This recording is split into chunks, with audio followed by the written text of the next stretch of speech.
Salut à tous et à toutes et bienvenue dans cet épisode magnétique dédié au développement d'une approche de modélisation structurelle 3D à partir de la discrétisation d'un modèle structurel 2D interprété depuis les modèles magnétiques et ou gravimétriques. Dans la précédente vidéo, une discrétisation basée sur la variation de la direction et du sens d'épandage le long de FIJ a été effectuée. Cette discrétisation s'est appuyée sur l'existence d'un point angulaire entre deux segments de faille consécutifs. L'espace de discrétisation étant géoréférencé en système UTM, les coordonnées x1, y1, x2, y2 associées aux deux extrémités de chaque segment de faille ont pu être enregistrées ainsi que l'orientation ou la direction associée. L'ensemble de ces données de direction et de position ont été exportées en fichier Excel. Le sens d'épandage associé à chaque segment de faille a pu être analysé en s'appuyant sur l'approche d'interprétation structurelle utilisée dans cette étude, notamment l'analyse de la superposition des maxima du signal analytique et du gradient horizontal interprété selon la méthode de Breaking et de Simpson.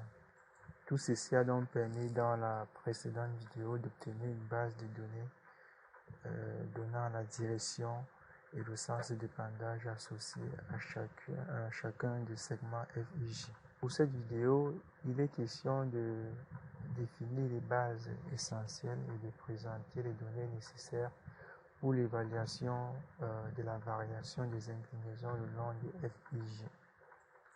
En effet, l'approche de discrétisation basée sur la variation d'inclinaison le long d'un segment FIJ s'appuie sur le fait que une faille qui traverse plusieurs couches présente des segments d'épandage voisins dans les litholésies voisins.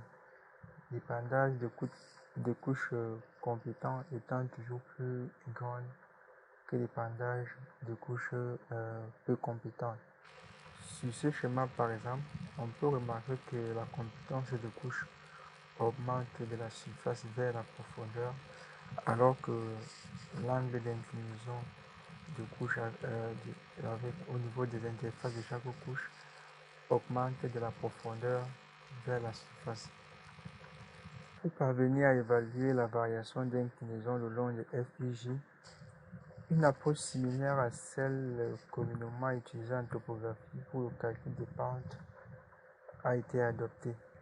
Tout d'abord, les solutions d'Euler ont été calculées pour les paramètres d'Euler 0, 5, 10, 4 à partir de la résiduelle RTE. Grâce à ces solutions ainsi qu'aux différents résultats d'analyse spectrale correspondant aux zones d'intrusion filonienne et de dépôts crétacés, une carte d'isocourbe de profondeur a pu être élaborée. Sa résolution étant de 750 mètres x 750 mètres, cette carte a été rééchantillonnée à 30 mètres et son mosaïquage avec le modèle numérique de terrain à 30 mètres a permis d'obtenir un modèle de niveau de profondeur qui prend en considération les variations topographiques afin d'éviter un lissage complet de la partie supérieure des modèles qui seront réalisés plus tard. Notons que l'erreur maximale sur les valeurs de profondeur associées aux différents modèles qui seront réalisés est de 10%. Elle est déduite des résultats de l'erreur, c'est-à-dire de la tolérance Z, et du calcul de la dispersion autour de la valeur moyenne, encore appelée les cas types associés aux données d'analyse spectrale, les différentes pentes calculées.